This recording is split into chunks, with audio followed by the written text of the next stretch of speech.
नमस्कार। रूबरू theatre group की तरफ से शख्सियत के इस अंक में सभी दोस्तों का स्वागत है। और आज जन्मदिन है सदी के महानायक अमिताभ बच्चन जी का। और आज जो शख्सियत हमारे साथ ही हमारे साथ आज एज शेड्यूल्ड हमारे साथ सपना अवस्थी जी थी, लेकिन किसी कारणवश वो नहीं आ पाई। लेकिन हमारे साथ इस वक्त जो खास शख्सियत है, बहुत ही खास है। वो फिल्म मेकर हैं, he is singer, he is what not. और सबसे बड़ी बात ये है कि उनका बहुत गहरा ताल्लुक है सदी के महानायक श्री अमिताभ बच्चन जी से। तो बहुत बहुत स्वागत करती हूँ विनीत चौधरी जी आपका हमारे नमस्कार इस मंच पर। नमस्कार। बहुत बहुत स्वागत। तो मैं मैं चाहूंगी जो भी आपकी मैं जर्नी रही है, मैं चाहूंगी वो आप जी, हमसे शेयर करें।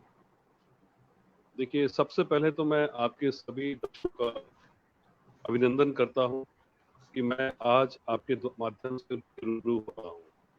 और रही मेरी जर्नी की बात, तो बचपन में जब से होश संभाला तो एक व्यक्ति से प्यार हो गया, और उस व्यक्ति का नाम था अमिताभ बच्चन। और जी जिंदगी की सबसे बड़ी उपलब्धि भी ये रही कि जैसे जैसे उम्र बढ़ी तो मेरी नजरिया उनके साथ बढ़ गई।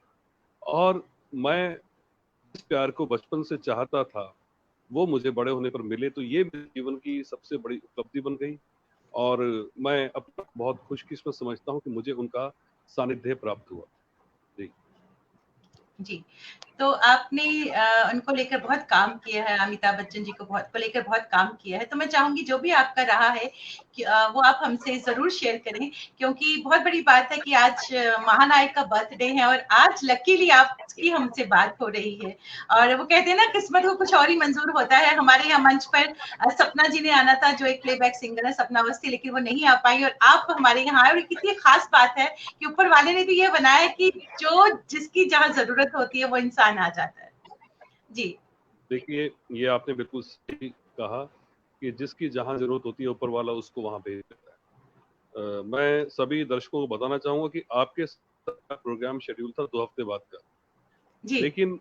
अच्छा आपने आज कॉल किया कि ये हमें आज करना पड़ेगा। वो भी तो लास्ट हम मोमेंट पे, वो भी लास्ट लास्ट मोमेंट मोमेंट पे, मैंने लास्ट पे, मोमेंट पे और आपसे बात की है। मेरे लिए ये एक बड़ी बात है कि क्योंकि आज बच्चन साहब का बर्थडे है, मेरे कुछ और भी शेड्यूल थे, कुछ और भी प्रोग्राम चल रहे थे, तो उनके बीच में आपके आग्रह पर मैं आपके सामने हूँ आज। जी और मुझे बहुत अच्छा लग रहा है कि मुझे आज बच्चन साहब के 78वें जन्मदिन पर बच्चन साहब के बारे में ही बोलने का और बातें करने का मौका मिल रहा है, और मैं आप लोगों के रूबरू।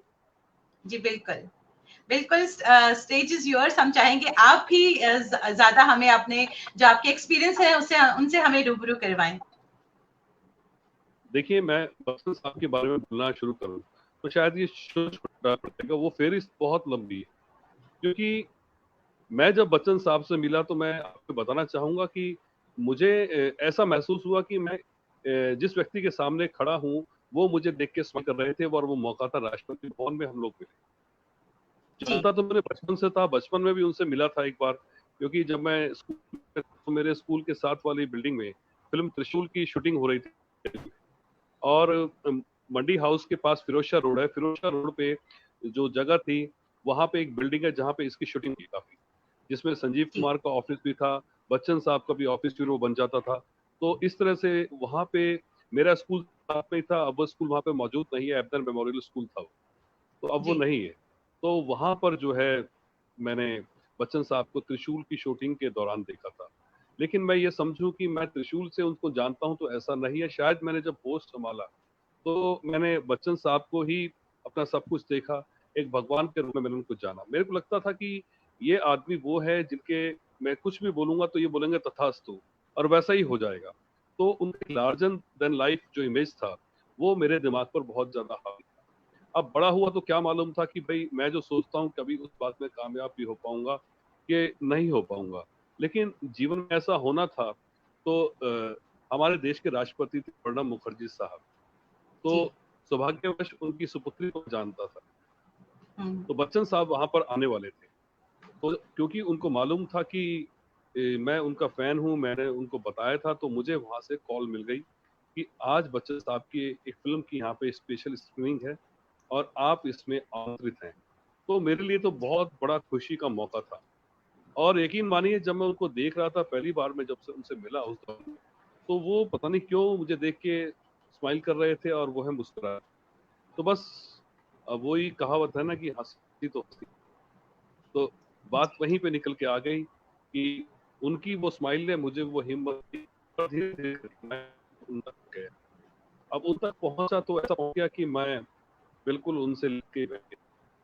तो उसके बाद मौके मिलते रहे, लेकिन पहली बार जब बहुत अच्छे ढंग से मुझे बात करने का उनसे मौका मिला, तो वो एक सेट हुआ था कौन बनेगा करोड़पति कार्यक्रम का, जो कि आप सब लोग लगातार देखते हैं टीवी पर। उस प्रोग्राम तो बहुत ही जी। पॉपुलर प्रोग्राम है। तो मैं वहां पर मौजूद था जी। और बच्चन साहब से फिर मैं मिला। बच्चन साहब ने देखा, पता नहीं क्या वो एक मैं बोलूं सम्मोहन था कि मैं उनको देख रहा था, उन्होंने मुझे देखा और बहुत भीड़ थी, हम्म। बहुत अधिक भीड़ थी। मुझे लगता था कि मैं इनसे अब आज भी बात कर पाऊंगा, लेकिन उन्होंने हाथ से इशारा किया कि तुम वहीं रहो, मैं तुम्हारे पास लौट के आऊंगा। और शूटिंग के दौरान वो शूटिंग करते करते मेन गेट से बाहर चले गए। तो मेरे साथ दो मेरे साथी थे, वो हंसने लगे कि भाई तुम्हें तो वो बेवकूफ आगे चले गए। लेकिन सभी लोग जानते हैं कि बच्चन साहब की मेमोरी बहुत, अगर वो कोई बिल्कुल। बात बोल देते हैं तो निश्चित तौर पर वह बात को पूरा भी करते हैं। और मैंने देखा कुछ मिनटों बाद मैं मायूस बैठा था, मैंने देखा लौट के दोबारा आ गए और लौट के दोबारा सीधा मेरी तरफ आए हैं वो, और सीधा मेरे पास आए। तो जब वो मेरी तरफ आए तो उनको लोगों को नहीं मालूम था ये मेरे पास आ रहे हैं, लेकिन मुझे मालूम था ये मेरे पास ही आ रहे हैं। और भीड़ हम्म। वहां उनकी और भागी। तो लेकिन बच्चन साहब के जो सिक्योरिटी गार्ड थे वो मेरे आगे आ गए सारे के सारे, और बच्चन साहब का हाथ सबके ऊपर से मेरे पास आया, क्योंकि मेरी हाइट जो है 6 फुट 1 इंच है और बच्चन साहब 6 फुट 2 इंच है। तो क्या उन्होंने मेरा बात हाथ पकड़ लिया और हाथ पकड़ के उन्होंने बाहर मुझे खींच लिया। तो इस तरह से वो मेरे को अपने साथ ले गए और वो एरिना जहाँ पे वो बैठते हैं, जहाँ पे हॉट सीट लगी होती है, वहां मुझे ले आए। और फिर वो बातों का सिलसिला चालू हुआ। तो वो काफी अच्छा वो सिलसिला चलता रहा। और मैं बताना चाहूंगा उस दिन सेट पर अभिषेक बच्चन भी मौजूद थे। तो है। मुझे अभिषेक बच्चन के एक्सपीरियंस से ऐसा लगा था कि ना जाने क्या ये मेरे फादर के साथ ये लड़का बात कर रहा है, इतनी देर से गुफ्तगू कर रहे हैं दोनों खड़े होके। तो अब जैसे बच्चन साहब चले गए, लेकिन घूम के अभिषेक बच्चन मेरे पास आए। लेकिन मैं इतना ज्यादा सम्मोहित था कि मैं ये नहीं समझ पाया कि मेरे साथ कौन खड़ा हुआ है। और अभिषेक बच्चन से जस्ट मेरा भाई हुई, हाथ मिलाया और चले गए। मुझे बाद में जाके यकीन हुआ कि मैं अभिषेक बच्चन मेरे साथ खड़े थे, मैं उनसे बात नहीं करा। तो ये बच्चन साहब पे और ऐसा है कि उनके सामने आने के बाद किसी को कुछ नहीं दिखता। तो ये तो वो पहली वो मुलाकात है जो उनके साथ में मिला और उससे बात हुई। उसके बाद मैं कई बार मिलता रहा। और उसके बाद बिग बी टॉकीज करके एक प्रोग्राम है जो मैंने शुरू किया, जहां मैं बच्चन जी। साहब के ऊपर एक तरह से एक ऑटोबायोग्राफिकल एक सीरीज है वो मैं बना रहा हूँ।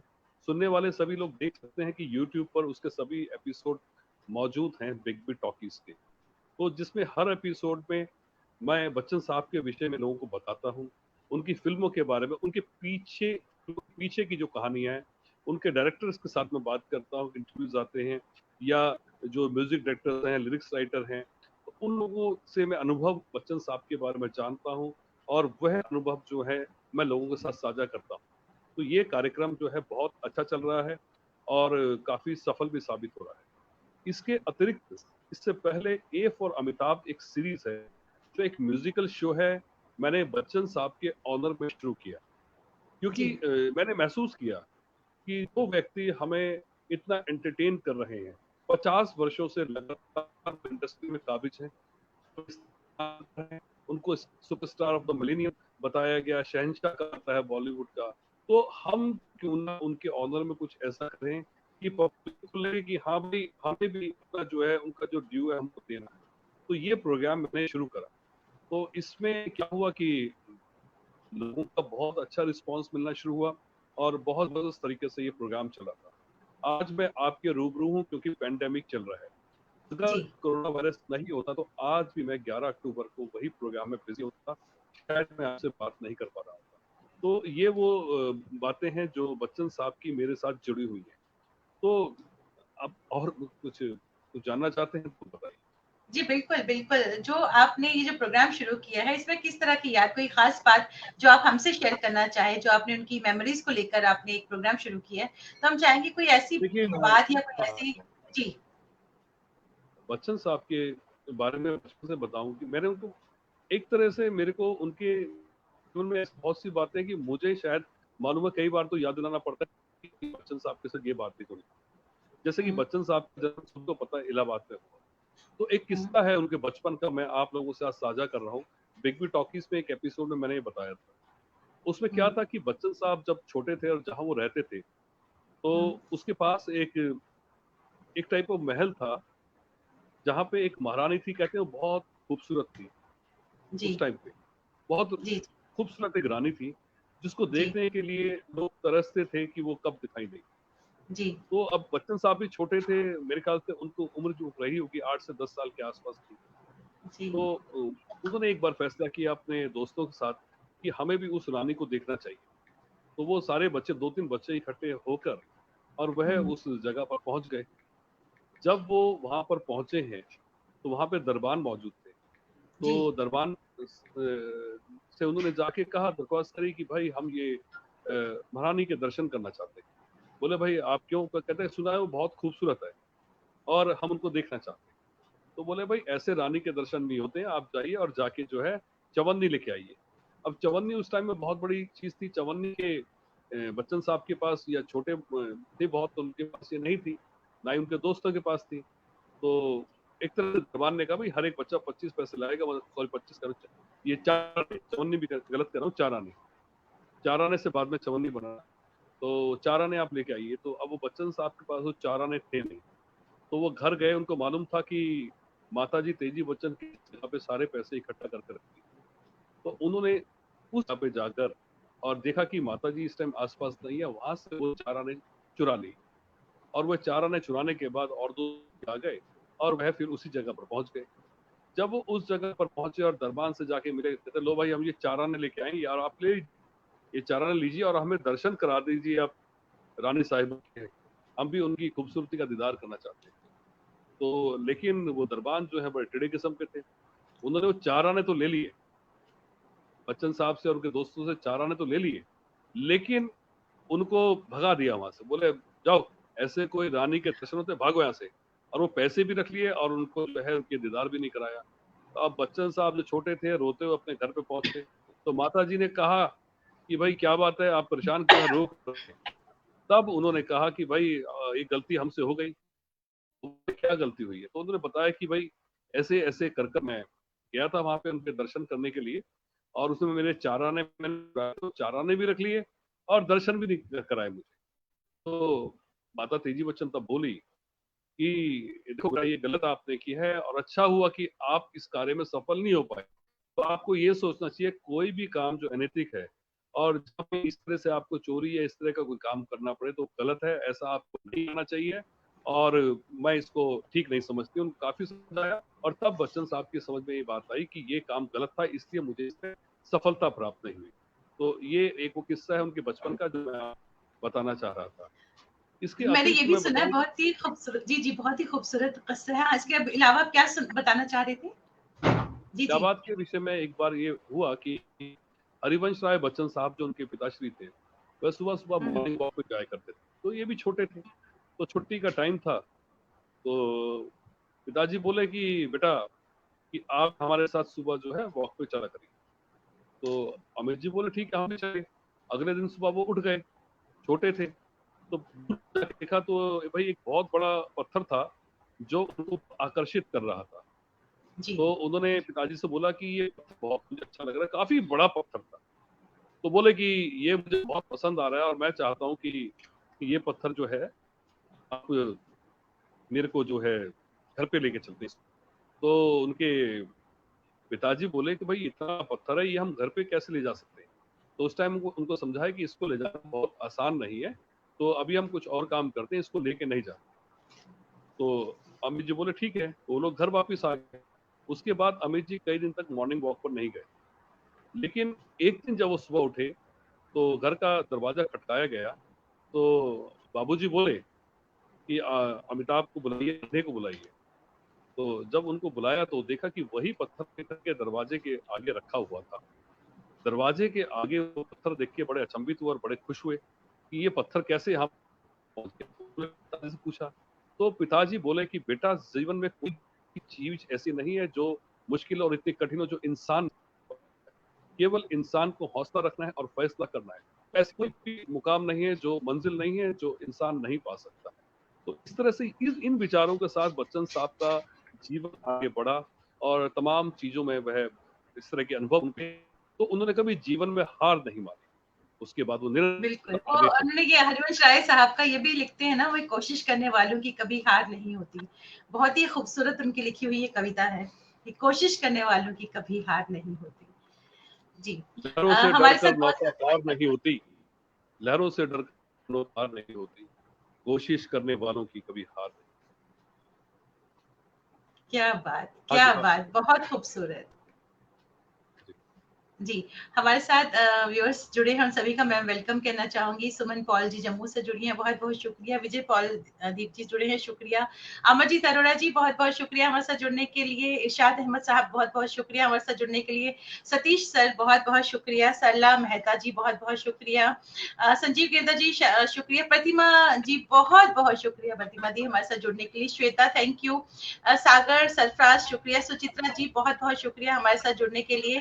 एक बार फिर से बता दें कि आज हमारे साथ जो सेलिब्रिटी थी वो नहीं आ पाई किसी कारणवश, और आज जैसे कि हमारे आज महानायक का बर्थडे है, तो मैंने विनीत जी से आग्रह किया कि लास्ट मोमेंट पे उनको बुलाया, और आई एम रियली थैंकफुल कि वो आ गए हमारे शो में, और हमसे जो अमिताभ साहब से जुड़ी जो बातें वो शेयर कर रहे हैं। उन्होंने उनके लिए एक प्रोग्राम भी बनाया जिनका उन्होंने बोला कि एपिसोड वाइज वो प्रोग्राम बना रहे हैं उनकी म्यूजिक को लेकर।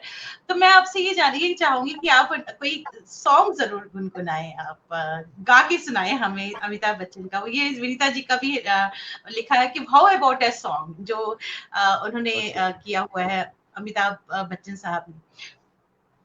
मैं चाहूंगी कि आप जरूर सुनाएं।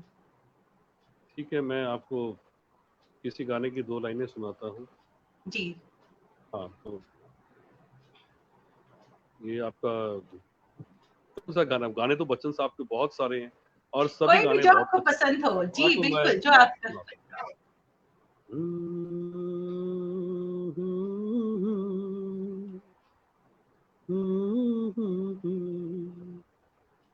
छू कर मेरे मन को किया तूने क्या इशारा, बदला ये मौसम लगे प्यारा जग सारा, छू कर मेरे मन को किया तूने क्या इशारा। तो ये फिल्म याराना से है, और याराना फिल्म के बारे में बताता हूँ। याराना फिल्म को बनाया था राकेश कुमार जी ने। जी राकेश कुमार जी लगभग 80 वर्ष के हो गए हैं। और मैं आपको एक चीज बताना चाहता हूँ, बच्चन साहब के साथ जिन लोगों ने भी काम किया, कोई भी डायरेक्टर थे, वह सब अब मेरे दोस्त बन गए हैं। चाहे वो उम्र में मेरे से कितने ही बड़े क्यों ना हो, लेकिन मैं उनसे अक्सर बातें करता हूँ, और बच्चन साहब के साथ जो उनका अनुभव है उसके बारे में बहुत सी बातें इन लोगों से मैं करता रहता हूँ। तो जी मैंने याराना के जो डायरेक्टर हैं राकेश कुमार जी से, उनसे मैं एक बार पूछा कि बच्चन साहब से आप पहली बार कब मिले थे और वो कहाँ थे। तो उन्होंने बताया था कि वो राकेश कुमार पहले प्रकाश मेहरा साहब के असिस्टेंट डायरेक्टर हुआ करते थे, और जी प्रकाश मेहरा उस दौर में फिल्म बना रहे थे जंजीर। तो जंजीर फिल्म जंजीर। के असिस्टेंट डायरेक्टर राकेश कुमार जी थे। तो उन्होंने जी बताया कि जब प्राण साहब की रिकमेंडेशन थी, सलीम जावेद साहब ने कहा, और सभी लोगों ने कहा कि भाई ये लड़के ने एक फिल्म करी है बॉम्बे टू, और बहुत जबरदस्त इसने कलाकारी करी है, और जंजीर में जो है इसको हीरो होना चाहिए। तो जी प्रकाश मेहरा ने जाके जब फिल्म जंजीर को देखा, तो उनको लगा कि हाँ यही मेरा विजय खन्ना है और इनको इस फिल्म में हीरो का कैरेक्टर करना चाहिए। तो उनको फिर साइन कर दिया गया। साइन करने के बाद उन्होंने पहली डिमांड ये रखी कि भाई आपके बाल थोड़ा लंबे हैं और आप इनको थोड़ा हटा लीजिए, क्योंकि अब आपको पुलिस इंस्पेक्टर बनना है। और जैसा कि पुलिस इंस्पेक्टर के बाल ज्यादा लंबे नहीं होते हैं, तो बच्चन साहब को कहा गया, तो साहब ने कहा ठीक है भाई, मैं इनको कटा लूंगा। तो बच्चन साहब ने अपने बाल कटाए। तो प्रकाश मेहरा ने कहा भाई अब शूटिंग होने वाली है, आप जाके देख के आइए कि नया लड़का है अमिताभ बच्चन से मिल के आइए, और उसकी फिल्म के बारे में मैंने कहा था जरा देखिएगा तो उन्होंने किया है। तो उस टाइम वो एक क्लब में थे और वो स्क्वैश लाइट थे। तो वो वहां पहुंच गए राकेश कुमार जी। तो उन्होंने बताया कि मैं भाई जंजीर फिल्म का असिस्टेंट डायरेक्टर हूँ, और मुझे प्रकाश जी ने भेजा है कि मुझे आपके बाल देखें कि आपके बाल कैसे हैं। तो राकेश कुमार जी बताते हैं कि जब मैंने उनके बाल देखे तो मैं उनसे बहुत ज्यादा, मुझे तसल्ली नहीं हो रही थी कि बाल छोटे नहीं जितना प्रकाश मेहरा जी ने कहा था। तो मैंने उनसे कहा भाई बाल तो आपके इतने छोटे नहीं है, तो इनको कटा लीजिए और थोड़ा सा। तो अमित जी बोले कि थोड़ा सा समझिए कि मेरे पास और भी फिल्में हैं, थोड़ा फर्क पड़ेगा, क्योंकि पुलिस का कैरेक्टर है तो मैं कैप पहन लूंगा। और कैप पहनने से क्या होगा, ये बाल छुप जाएंगे, तो प्लीज आप मेरे साथ थोड़ा सा सहयोग करिए। तो राकेश कुमार जी को लगा, और पता नहीं क्यों उनको लगा कि हाँ मुझे इनकी बात माननी चाहिए, और वह मतलब वो उनकी स्टार्टिंग थी फ्रेंडशिप, और वो थोड़ा सा लीनियंट हो गई कि जी। भाई ठीक है, मैं ज्यादा इनको बाल काटने की नहीं बोलता, और वो चले गए। तो नतीजा ये हुआ कि उनकी दोस्ती फिर बहुत बढ़ती गई, और जंजीर की सफलता के बाद फिर इन्होंने अगली फिल्म जो की थी राकेश कुमार के डायरेक्शन में साइन करी, और वो फिल्म थी खून पसीना। खून पसीना के बाद इनकी जोड़ी काफी आगे तक गई, खून पसीना करी, इसके बाद इन लोगों ने याराना करी है, इसके अतिरिक्त उन्होंने दो दो पांच फिल्म करी है, और एक बहुत ही ब्लॉकबस्टर फिल्म रही है मिस्टर नटोला, जो उन्होंने राकेश कुमार जी के साथ करी। तो राकेश कुमार जी ने मुझे ये भी बताया कि जंजीर फिल्म में बच्चन साहब का पहला सीन कौन सा था। तो तभी जानते हैं उस सीन के बारे में, जब प्राण साहब को जो है बच्चन और बच्चन साहब कहते हैं कि जब तक बैठने को ना कहा जाए शाफत से खड़े रहो, ये पुलिस स्टेशन हमारे पाप कर रहे हैं। तो वो सीन था, और वह सीन जो है बच्चन साहब ने पहले टेक में ही ओके किया था, और पूरी यूनिट ने जमकर तालियां बजाई थी, और प्राण साहब भी बड़े खुश हुए थे, क्योंकि प्राण साहब उस टाइम काफी सीनियर थे। तो जी। वहीं से जो स्पार्क्स थी वो दिख गई थी कि ये कोई बहुत बड़ा कलाकार है, ये कोई छोटा मोटा कलाकार नहीं आने वाले समय में। मैं आपको बताना चाहूंगा कि इसका सेट जो लगा हुआ था वो आर के स्टूडियो में इसकी काफी शूटिंग हुई, राज कपूर साहब का स्टूडियो। राज कपूर साहब उन दिनों अक्सर जो है स्टूडियो जाया करते थे, बैठा करते थे। तो एक दिन शूटिंग चल रही थी, शूटिंग के दौरान जो है राज कपूर जी उसी फ्लोर से निकल रहे थे जहाँ पे की जंजीर की शूटिंग का सेट लगा हुआ। तो तब बच्चन साहब को डायलॉग बोल रहे थे, तो बच्चन साहब का डायलॉग सुन के राज कपूर जो है वही दरवाजे के पास खड़े हो गए और सुनने लगे, और वह सुन के फिर वो चले गए। तो फिर बाद में राज कपूर साहब ने अपने असिस्टेंट से कहा कि फलाने फ्लोर के ऊपर जो सेट लगा हुआ था वहाँ कौन सी फिल्म चल रही थी, शूटिंग कौन सी फिल्म की। तो बताया गया कि जंजीर फिल्म की शूटिंग चल रही है। बोले इसके डायरेक्टर कौन है, तो बोले प्रकाश मेहरा। प्रकाश मेहरा उस टाइम मशहूर हो चुके थे, क्योंकि उनकी फिल्म मेला काफी हिट हो चुकी थी, और हसीना मान जाएगी भी हिट हो चुकी थी। तो बताया गया कि भी प्रकाश मेहरा की फिल्म है। कहते मुझे वो बताइए वो लड़का कौन है, वो डायलॉग बड़े जबरदस्त बोल रहा था, वो कौन है। तो बताया गया कि भाई अमिताभ बच्चन है। कहते हैं हाँ, ये आगे चल के कुछ बहुत बड़ा नाम कमाएगा। तो वो कहते हैं ना, होनहार बीरबान के हो चीखने पार। तो वो बात जो है यहाँ पे सार्थक हो जाती है कि बड़े बड़े जो ज्ञाता थे, बड़े बड़े जो कहा जाता था फिल्मों के महान लोग हैं, उन्होंने तभी बच्चन साहब को पहचान लिया था कि बच्चन साहब आगे जाके क्या बनने वाले। तो बिल्कुल, ये मैं बिल्कुल, बिल्कुल। जंजीर जंजीर और फिल्म मैं के ये ज़रूर जी, जी, मैं यहाँ ये ज़रूर आपको रोक रही हूँ ये कहने के लिए कि हमने ये भी सुना है कि जो पंक्चुअलिटी होती है, जो टाइम पे पहुँचना होता है, वो बहुत ज़रूरी चीज़ है।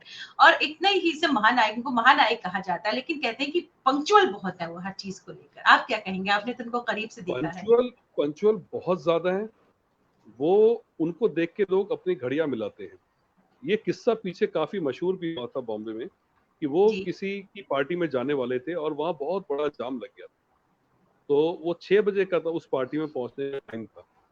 तो जब लगा कि अब बच्चन साहब बिल्कुल नहीं पहुंच पाएंगे, तो बच्चन साहब ने अपने जो टीम के लोग थे, जो उनके साथ चलते हैं गाड़ी के अंदर, जैसे उनके ड्राइवर हैं या उनके जो खास लोग होते हैं, तो उनसे पूछा कि भाई ये तो जाम लग गया, जरा उधर देखो मामला क्या है। तो देखा गया कि बहुत दूर तक जाम लगा हुआ है। लगभग कोई जाम था वो 1 किलोमीटर थोड़ा सा उसका होगा, 500 मीटर 700 मीटर का वो जाम था। तो बच्चन साहब बोले कि ये तो पहुंचना बहुत डिफिकल्ट हो जाएगा, इस प्रकार से गाड़ियां एकदम रुकी हुई थी। तो फिर बोले अगर मैं चल के जाऊं तो शायद मैं 10 मिनट में पहुंच जाऊंगा। बोले हाँ जी। तो बच्चन साहब तुरंत गाड़ी से निकले और उतर के तुरंत चलना शुरू कर दिया। वो वहां तक पहुंच गए। तो ये उनकी पंचुअलिटी के बारे में आज भी कहा जाता है कि बच्चन साहब को देख के लोग घड़ियां मिला लेते हैं। तो ये बड़ा मशहूर है उनके बारे में। बल्कि बड़े किस्से भी मशहूर हैं कि क्या नाम इसका, फिल्म काला पत्थर की शूटिंग चल रही थी, शत्रुघ्न सिन्हा और अमिताभ बच्चन आमने सामने थे। एक जी, समय दोनों बहुत अच्छे दोस्त भी हुआ करते थे, लेकिन उसके बाद कुछ अनबन भी रही इनके बीच। तो यश चोपड़ा साहब की फिल्म थी। बच्चन साहब की पंचुअलिटी तो सभी जानते हैं। अगर बच्चन साहब को टाइम दिया गया कि आपको 9 बजे सेट पे पहुंचना है, तो 9 बजे आ जाया करते थे। लेकिन क्या होता था कि शत्रुघ्न सिन्हा साहब को 6-6 बजे तक नहीं आया करते। तो इससे काफी शूटिंग में नुकसान होता था, और वो काफी नाराज होते थे कि भाई थोड़ा सा आपको पंचुअलिटी का ख्याल रखना चाहिए। तो ये पंचुअलिटी जो है उनकी मतलब बहुत बड़ी आदत है। जी।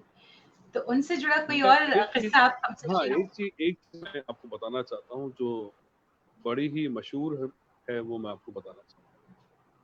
वो ये है कि जब बच्चन साहब ने अपने शुरुआती दौर में 2-3 फिल्मों में काम किया, आनंद फिल्म उस टाइम आ चुकी थी, आनंद में उनको काफी अप्रिशिएट किया गया था, लेकिन जी। उसके बाद उनकी कुछ एक फिल्में आई जो अपना असर नहीं दिखा पा रही थी बॉक्स ऑफिस पे। तो बच्चन साहब बहुत मायूस हो गए थे और उनको लगा कि शायद इनका ये सफर बहुत लंबा नहीं चल पाएगा। तो बच्चन साहब ये सोच रहे थे कि अब मैं आगे क्या करूंगा। तो एक बार वो हताशा के अंदर एक दौर ऐसा भी था, वो इतने हताश हो गए कि वो एक्स्ट्रास की लाइन में जाकर खड़े हो। उनके पास काम नहीं था और वो एक्स्ट्रास की लाइन में थे, तो बड़े मायूस थे वो। तो जब वो उस एक्स्ट्रास की लाइन में जिस दिन पहुंचे थे, तो उस फिल्म में जो हीरो थे, तभी उनकी एक बहुत लंबी चमचमाती हुई गाड़ी आई और तभी उसमें से उस समय का काफी अच्छा बड़ा स्टार निकला। अब वो स्टार था शशि कपूर। शशि कपूर बच्चन साहब को पहचानते थे। तो जैसे ही उन्होंने अमिताभ बच्चन को देखा, तो तुरंत अमिताभ बच्चन के पास आए और उन्होंने बोला उनको आके कि खबरदार जो कभी इस लाइन में खड़े हो, तुम बड़ी चीजों के लिए बने हो, तुम्हें ये सब छोटी मोटी लाइनों में नहीं लगता। तो उन्होंने उनको उस लाइन से हटाया और बच्चन साहब दोबारा उनको एक तरह से अवेकन किया, उनको जगाया कि भाई आप इस काम के लिए बने ही नहीं हो, आपको बड़े काम करने हैं। और उनकी समझ में आ गई कि जब इतना बड़ा आदमी बोल रहा है तो मुझे शायद अब निर्णय अपना बदलना पड़ेगा। शशि कपूर और बच्चन साहब की बहुत अच्छी दोस्ती रही थी, बहुत बड़ी उनकी दोस्ती रही। और मैं आपको बताना चाहता हूँ, शशि कपूर ने बहुत मौकों पर अमिताभ बच्चन साहब की बहुत हेल्प भी करी। जैसे कि ये पहला मौका तो मैं आपको यही बता रहा हूँ कि जब वो एक एक्स्ट्रास की लाइन में थे, तो शशि कपूर ने उनको एक तरह से चिताया। तो ये बहुत बड़ी उनके टर्निंग पॉइंट था अमिताभ बच्चन का, वरना वो अमिताभ बच्चन हमें मिल नहीं पाते। उसके बाद भी मैं आपको बताना चाहूंगा, जो बच्चन साहब का फेमस हेयर स्टाइल है, जो आज तक वो हेयर स्टाइल फॉलो करते हैं, वो भी कहीं ना कहीं शशि कपूर की ही देन। तो जब शशि कपूर के साथ जब मिले, उनकी दोस्ती हुई, तो शशि कपूर ने उनको बताया कि भाई ये हेयर स्टाइल आपको बहुत अच्छा लग रहा है, सूट करेगा, इसके लिए आपको बाल थोड़े और लंबे करने चाहिए। और ये आपके बाल जो कान कान ऊपर नहीं आ रहे हैं, अगर ये यहाँ पर आएंगे तो आपको और ज्यादा निखारेगा। तो ये सब कहीं ना कहीं शशि कपूर उनको काफी जो है इस तरह की चीजों में इनकरेज करते थे, उनको बताया करते थे। और उनकी जोड़ी बहुत मशहूर थी। एक बार जब फिल्म 2-2-5 की शूटिंग साउथ में चल रही थी, तो बहुत से लोगों को पता नहीं है कि बच्चन साहब अस्थमेटिक है। तो बच्चन साहब को अस्थमा का दौरा पड़ गया और बड़ा ही भयानक दौरा। इतने वो उस दौरे में मतलब परेशान हो रहे थे, जूझ रहे थे कि वो लगा कि वो बिल्डिंग से नीचे गिर जाएंगे। तो ऐसे में शशि कपूर ने जाके उनको संभाला। वो एक फाइट सीक्वेंस थी, काफी ऊंचाई पे हो रही थी, और उनको संभाला। अदरवाइज लोग कहते हैं कि बहुत बड़ा एक एक्सीडेंट होने वाला था, जहाँ पे शशि कपूर ने जाके अमिताभ बच्चन को बचाया था। इस पर फिर अमिताभ बच्चन ने अपने सभी डायरेक्टर से, प्रोड्यूसर से रिक्वेस्ट करी कि आप कोई भी अगर 2 हीरो प्रोजेक्ट बना रहे हैं तो मेरे साथ शशि कपूर की कास्ट करिए। तो इनकी दोस्ती बहुत बड़ी थी। और मैं आपको बताना चाहूंगा, जब शशि कपूर का अंत हुआ और जब वो हॉस्पिटल में थे और बच्चन साहब जब उनको देखने के लिए हॉस्पिटल पहुंचे, तो कहते हैं वो बिल्कुल भी उनको देख नहीं पाए और वो बहुत परेशान हो गए थे और घर में आके वो बहुत बुरी तरह रोए। तो जब पूछा कि भाई क्या बात है, तो बोले कि मैं इतने खूबसूरत आदमी को इस बेड पे लेटे हुए देख नहीं सकता, मैं नहीं जा सकता उस हॉस्पिटल पे जहाँ पे जिस बेड में शशि कपूर लेटे। तो वो बहुत परेशान हुए थे और बाद में कुछ समय बाद शशि कपूर का देहांत भी हो गया था। 2017 की बात है। क्या बात, जी। क्या बात। मैं यहाँ आपसे ज़रूर जानना चाहूँगी, जो भी यंग परफॉर्मर्स हैं, हर किसी का ड्रीम होता है कि कहीं न कहीं अपना जो कलाकार है या अदाकार है या कोई भी परफॉर्मिंग आर्ट है, उसमें वो कहीं न कहीं एक्सेल कर जाएँ। तो एक्सेल करना इतना आसान नहीं होता। आपने अमिताभ बच्चन साहब के बारे में इतनी इंस्पिरेशनल बातें बताई, जो न्यू जनरेशन के लिए, जो यंग परफॉर्मिंग आर्टिस्ट है, उनके लिए एक प्रेरणा की तरह है। तो जिस तरह से वो इतने डिसिप्लिन्ड है इस उम्र में भी, और आज इतना बड़ा नाम होने के बाद भी इतने डिसिप्लिन्ड है, इतने पंक्चुअल है, तो आप क्या कहेंगे न्यू जनरेशन के लिए, न्यू परफॉर्मर्स के लिए आप क्या मैसेज देना चाहेंगे? देखिए, डिसिप्लिन होना तो आदमी की पहली रिक्वायरमेंट है, कोई भी क्षेत्र हो, चाहे वो किसी भी आप क्षेत्र में, चाहे आप स्टूडेंट लाइफ में हैं या कोई काम करते हैं, तो डिसिप्लिन जरूरी है। डिसिप्लिन ही आपको आपके फॉर्मेट में पूरी तरह से फिट कर देता है। और आप टाइम पे हैं, आपके पास पूरा टाइम है, अपनी तैयारी से जा रहे हैं, आप तैयारी, आपको खुद एक बार दोबारा तैयारी करने का मौका मिलता है जब आप टाइम आपके पास होता है। तो जी। डिसिप्लिन होना तो बहुत अच्छी बात है, बहुत बड़ी आदत होना भी चाहिए। और दुनिया के जितने भी बड़े बड़े लोग हुए हैं, चाहे मैं बच्चन साहब की बात करूं, चाहे मैं मौजूदा दौर में बात करता हूं तो सचिन तेंदुलकर की बात करूं, चाहे मैं लता मंगेशकर की बात करूं, सभी ये बहुत डिसिप्लिन लोग हैं जो आज भी मौजूद है। और ये हम लोग का सौभाग्य है कि हम इन लोगों को देखते हैं, ये हमारे सामने मौजूद हैं। वरना मैं पीछे मुड़ के अगर देखूं तो महात्मा गांधी के बारे में कहा जाता था कि महात्मा गांधी बहुत डिसिप्लिन थे। तो आप ये बड़े बड़े उदाहरण आपको मिल सकते हैं इतिहास के पन्नों में कि जो भी लोग दुनिया में बहुत सफल हुए हैं वो सब बहुत डिसिप्लिन रहे हैं। जी जी, तो अब मैं चाहूंगी कि चलते चलते आप हमें अपनी पसंद का अमिताभ जी से रिलेटेड कोई उनकी फिल्म का कोई गाना जरूर सुनाए। हाँ, मेरे को एक फिल्म उनकी गीत बड़ा पसंद है। मैं अमिताभ बच्चन का फैन हूँ और जब उनके ऊपर किशोर कुमार साहब की आवाज आती थी तो मुझे बड़ा मजा आता था। तो एक किशोर कुमार का एक गाना है, फिल्म बॉम्बे टू हुआ था, देखा ना जी है रे सोचा ना जी है। जी जी जी तो अब बच्चन साहब के भी शो होते हैं तो बच्चन साहब भी कुछ उनके फेवरेट सॉन्ग्स हैं जो वो गाया करते हैं। तो ये गीत है जो बच्चन साहब अक्सर शो में गाया करते थे। तो अब मैं जी बच्चन साहब इस गाने को कैसे गाते हैं मैं आपको वो बताऊं। जी तो बच्चन साहब थोड़ा ना ब्रेक ले लेके गाना गाते हैं, तो जी उनकी एक आदत है। तो वो कैसे गाते हैं बताओ। देखा ना हाय रे सोचा ना हाय रे रख दे निशाने जहां, ऐ कदमों में तेरे निकले मेरा दम, है बस यही अरमा। देखा ना हाय रे सोचा ना हाय रे रख दे निशाने पे जहां। तो ये बच्चन साहब कुछ इस तरीके से बात कर रहे हैं और मैं उन वीडियोस को देखता हूँ तो मेरे को बड़ी खुशी होती है और बहुत मजा आता है मुझे उनको देख के। जब उनको मैं देखता हूँ, उनके पुराने वीडियोस देखता हूँ तो एक मतलब मैं बता नहीं सकता मुझे कितना आनंद आता है।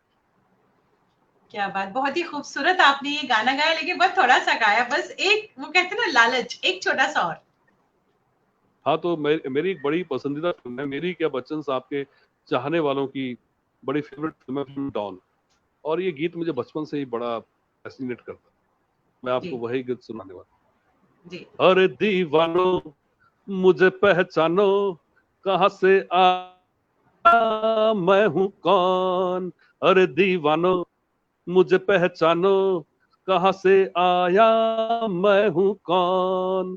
मैं हूँ कौन, मैं हूँ कौन, मैं हूँ कौन। Don Don Don Don. अरे दीवानो मुझे पहचानो, कहाँ से आया मैं हूँ कौन। मैं हूँ डॉन, मैं हूँ डॉन, मैं हूँ डॉन। तो क्या ये बात, गीत मुझे पसंद है। बहुत और डॉन खूबसूरत। फिल्म, हाँ, चंद्रा ब्रॉड जी साहब ने फिल्म बनाई थी। काफी बुजुर्ग हो गए हैं, ठीक है, लेकिन बड़े इंस्पिरेशन देते हैं जब उनसे मैं बात करता हूँ। बच्चन साहब के बारे में जब वो बताते हैं, जो किस्से मैं सुनता हूँ तो अपने आप में बहुत इंस्पिरेशन मिलती है। बच्चन साहब की ना स्टोरी से मैं आपको बताता हूँ। जो फिल्में इतनी हिट होती है ये तो लाजमी है कि फिल्मों की स्टोरी बहुत जबरदस्त होगी। तो डॉन के बारे में आपको बताता हूँ। डॉन एक ऐसी स्टोरी थी जिसको बॉलीवुड में ब्रेकफास्ट स्क्रिप्ट कहा जाता है। ब्रेकफास्ट स्क्रिप्ट उसे कहते हैं जो रेडी होती है और उसका कोई खरीदार नहीं होता है। इस स्टोरी को आधी से ज्यादा इंडस्ट्री रिजेक्ट कर चुकी थी। तो डॉन जो फिल्म बनाई गई थी एक दोस्त को मदद करने के लिए बनाई गई। मतलब जो इसके प्रोड्यूसर थे नरीमन ईरानी साहब, उनकी पिछली फिल्म काफी बुरी तरह फ्लॉप हुई थी और वो बहुत बड़े कर्जे में थे। उस टाइम 12 लाख रुपए का कर्जा था, जो कि उस समय में एक बहुत बड़ी बात थी उस दौर में 1973-74 में। तब इन लोगों ने फैसला किया हमें इस आदमी को मदद करनी चाहिए और कुछ बनाना चाहिए इसके लिए। तो ये सब लोग मिले थे फिल्म रोटी कपड़ा और मकान के सेट पे। चंद्रा बारोट जी उस दौर में मनोज कुमार साहब के असिस्टेंट थे और जीनत अमान फिल्म की हीरोइन थी और बच्चन साहब भी मनोज कुमार के भाई का किरदार निभा रहे थे। तो वहां पे इन लोगों की मुलाकात हुई। जब इन लोगों की मुलाकात हुई तो इन लोगों ने तय किया कि हम मदद करेंगे, इनके लिए एक फिल्म बनाएंगे। तो ये सलीम जावेद साहब के पास पहुंचे। तो सलीम जावेद को पता चल गया कि भाई ये फक्कड़ लोग आए हैं, मेरे पास ये पैसे तो देने वाले नहीं है, लेकिन स्टोरी देनी पड़ेगी, अब करें तो करें क्या। तो इन्होंने उठा के एक ब्रेकफास्ट स्क्रिप्ट थी जिसका कोई नाम नहीं था, वो स्क्रिप्ट में बता दी। तो जब बच्चन साहब ने वो स्टोरी को पढ़ा तो उनको लगा भाई स्टोरी में बहुत दम है और ये फिल्म तो बननी चाहिए और मैं इसमें काम करूंगा। और फिर आप सभी जानते हैं कि डॉन फिल्म एक इतिहास है। उसके बिल्कुल। इतने रीमेक बने हैं, इतने रीमेक्स बने हैं। मतलब मैं हिंदी में नहीं बता रहा हूँ आपको, इवन हिंदी में ही लेडी डॉन भी बन चुकी है, जो मैडम नाम से इसमें रेखा आई थी, दीपक शिवप्रसानी उसके डायरेक्टर थे। तमिल, तेलुगु, मलयालम में मोहनलाल की फिल्म आई थी, और बिल्ला बनी थी रजनीकांत जी की फिल्म। मतलब कितने भी जो साउथ के सुपरस्टार है, सबने इस स्टोरी पर फिल्म में काम किया है, और ये बहुत बड़ी हिट फिल्म थी। तो मैं स्टोरी सेंस के बारे में बता रहा था, बच्चन साहब की स्टोरी सेंस बहुत जबरदस्त, वो स्टोरी को पकड़ लेते हैं कि ये स्टोरी में दम है, और वह उसी में काम करते हैं। ऐसा कई बार हुआ है कि बहुत से एक्टर्स ने कुछ स्टोरीज को रिजेक्ट कर दिया, उनको लगा इसमें दम नहीं है, लेकिन बच्चन साहब ने उस स्टोरी में इतनी जान डाल दी, या उनके अभिनय इतना सशक्त होता था या होता है कि वो स्टोरी में जान आ जाती है। तो ये बात क्या बात। तो कितने ही लोगों के लिए इंस्पिरेशनल हैं, कितने ही लोगों को इंस्पायर करते इस हैं उनकी। जनरेशन के जी ऊपर आपको एक बात और बताना चाहूंगा कि जी शायद ये आप लोगों को मालूम ना हो, मैं और बहुत से लोग जो उनके फैंस हैं वो तो इस बात को जानते हैं, लेकिन मुझे आज ये बताने का मौका मिल रहा है कि बच्चन साहब जितनी चैरिटी करते हैं, शायद उस दुनिया में कोई आदमी नहीं। मैं आपको किससे बताना चाहता हूँ कि पिछले दिनों की बात है, किसानों की कर्जा माफी के लिए उन्होंने काम किया, 3,000 किसानों का उन्होंने कर्जा माफ कराया। मतलब उनका कर्जा जो था, जो अपना लोन वो नहीं चुका पा रहे थे, बच्चन साहब ने चुकाया। इसी प्रकार से बीएमसी में जो लोग गटर साफ करते थे और गटर के उतर के अंदर के गटर को साफ किया करते थे, और ऐसे में कई सफाई कर्मचारियों की मौत भी हो जाया करती थी। तो बच्चन साहब को जब इस बारे में मालूम चला, तो उन्होंने बीएमसी को बहुत सी मशीनें दान करी, कि जिसकी मदद से अब वो सफाई कर्मचारी गटर के अंदर नहीं उतरते। इसके अतिरिक्त आपने सुना होगा, वर्सोवा बीच की सफाई के लिए बच्चन साहब खुद बीच पे उतर के सफाई कूड़ा उठा रहे थे, और उन लोगों को भी उन्होंने मशीनें दान करी। इसके अतिरिक्त जो पेंडेमिक चल रहा है कोरोना का, इसमें 4 जगह बच्चन साहब के जो है लोग जाके खाना खिलाया करते थे। वहां पे 4 जगह ऐसी थी जहां पे उनके लगातार जो है वो स्टॉल लगती थी और लोगों को खाना बांटा करते थे।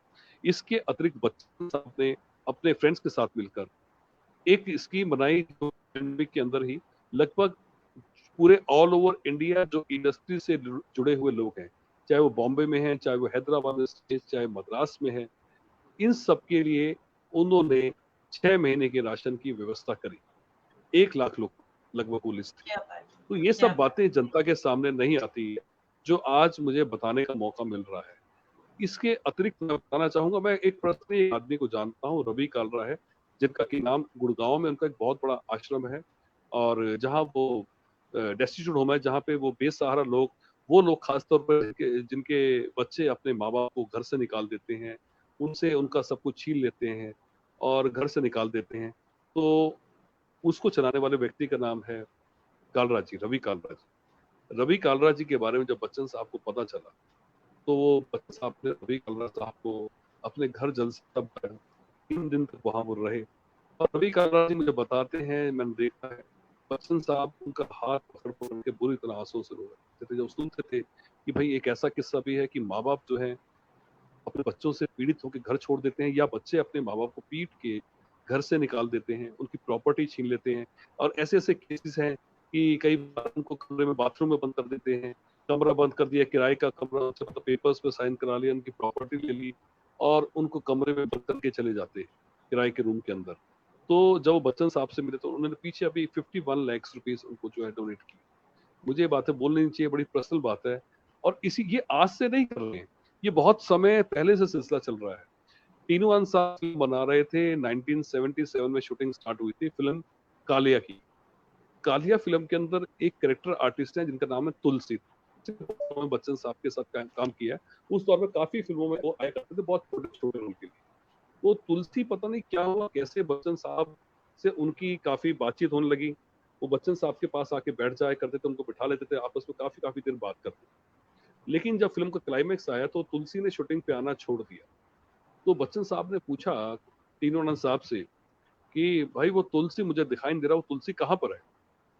तो टीनू आनंद को भी नहीं मालूम था, बोले मुझे तो मालूम नहीं, वो आ ही नहीं रहा शूटिंग पे आजकल।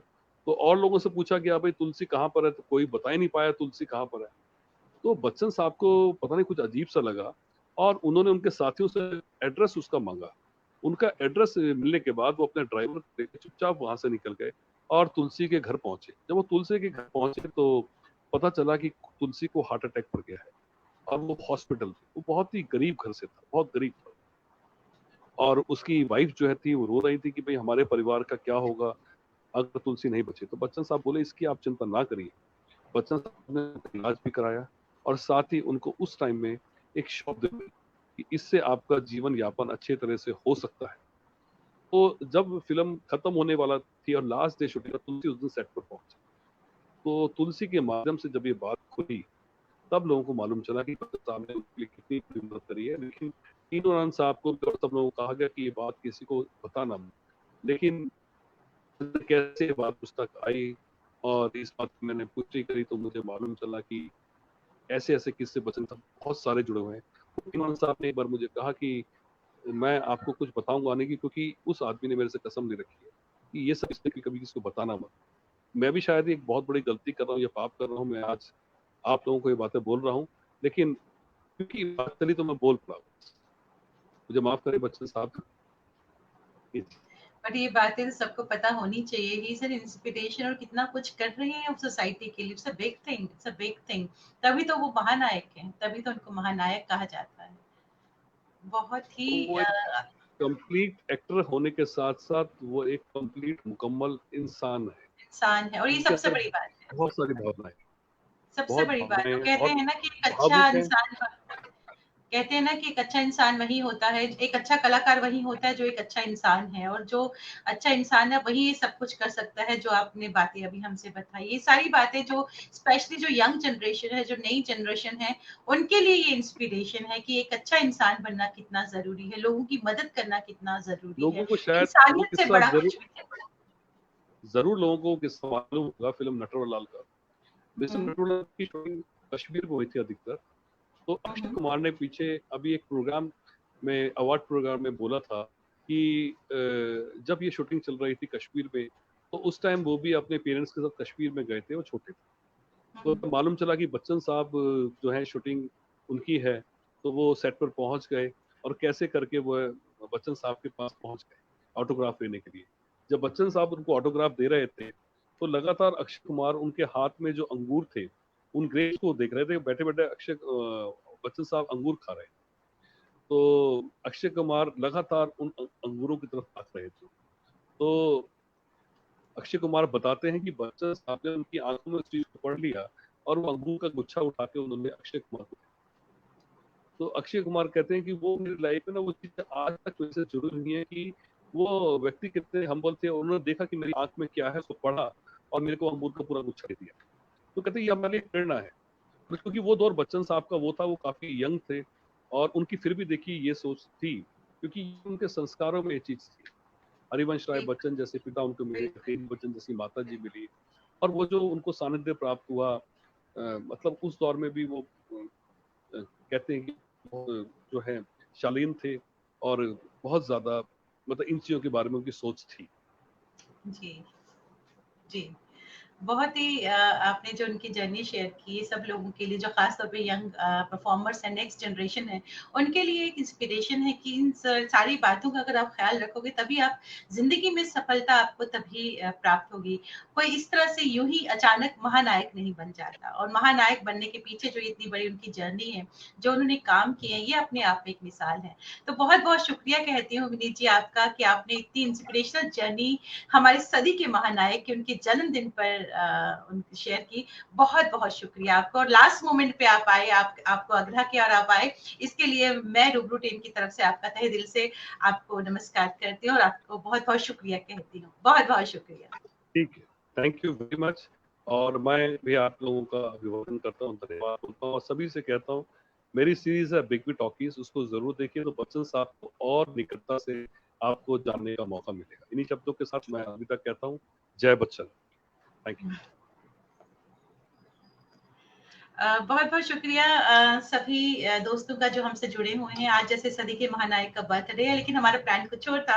हमारे आज के शेड्यूल के मुताबिक हमारे साथ आज प्लेबैक सिंगर सपना अवस्थी जी को आना था, लेकिन अचानक लास्ट मोमेंट पे उनको कुछ किसी कारणवश वो नहीं आ पाई। तो हमने आज इनसे विनीत जिसे आपने आग्रह किया कि क्योंकि इनका बहुत गहरा संबंध रहा है अमिताभ बच्चन जी के साथ, जिस तरह से कि आपने सुना कि कितनी इंस्पिरेशनल जर्नी है, और ये जर्नी हमारे जो यंग जनरेशन है, नेक्स्ट जनरेशन है, उसकी इसके लिए एक सबक है, ये इंस्पिरेशन है। तो आज का कार्यक्रम तो हो गया शख्सियत का, सदी के महानायक के जन्मदिन के साथ ही, और कल शाम को 7 बजे हमारे शख्सियत में हमारे अगले मेहमान होंगे, और कल शाम को एक बार फिर से हम आपसे रूबरू होंगे यहीं पर, और रहिएगा साथ में हमारी हौसला अफजाई के लिए। तब तक के लिए शुक्रिया, नमस्कार और शुभ रात्रि।